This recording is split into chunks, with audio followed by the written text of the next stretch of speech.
Okay, in this step, your other terminal here, you're going to put another ring on it, on your blue wire. And while you're here, because you can do these both at the same time, you're going to put a 1/4 inch plug in on the other end of the red wire, and that just slides over the end of your temperature sender, and the other one just screws on here, because we're getting ready to hook those up right now without the power. But okay, so let's go do that.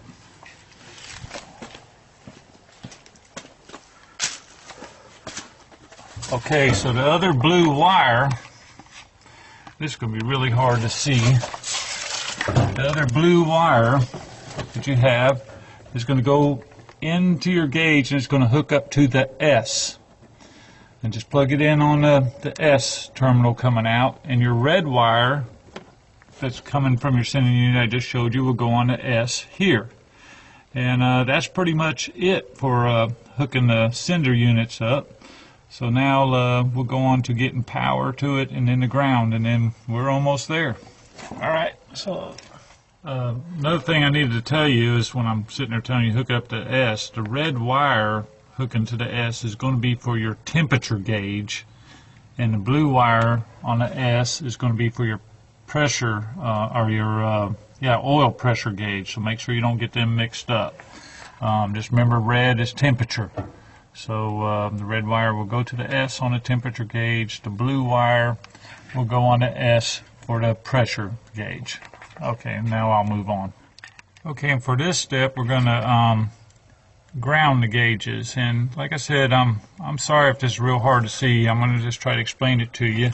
But what you're going to do is come off the ground. You're going to put a 1/4 inch fitting on the ground from the top gauge. And what you're going to do is use one of those piggyback fittings, and you can put this all together before you put it in there, but you're going to come off of that ground into a piggyback into the other ground. I don't know if you can see it, but right in there, see those two wires? And what I did, I did a piggyback, hooked them together, and I came off of that with a ground, longer wire, and I ran it over here to the radio mount, and it seemed to be a real good ground. And that's the other ground's for the lights, so don't worry about that now, because you're going to need, don't tighten that down yet, because you're going to be putting another ground for your for the lighting of your gauges. But like I said, just come off the ground from one gauge into the ground of the other gauge with the piggyback, and come off with the ground from there down to the ground here. Okay, and then now for the power. Okay, what I use, I believe it was a radio, but you want to take your test light and test, like, see, I believe this is the radio, and I came with a twin, I forgot what it's called, but it's a twin type fitting that slides over to positive and gives me where I have two connections where I can run two powers off of one connection. What you want to do is put your test light on that, and with the key off it shouldn't be lit up, but when the key comes on it should light up. And the reason that is because you don't want your gauges lights are working while the key's off, because it's going to run your battery down. So double check that, make sure that you only have power when the key is on.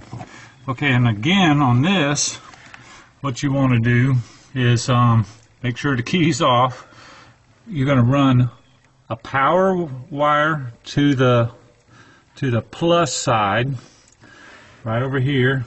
Here's the plus side, just the far one to the left, and then I'm going to come down into the power side on the other gauge with another piggyback.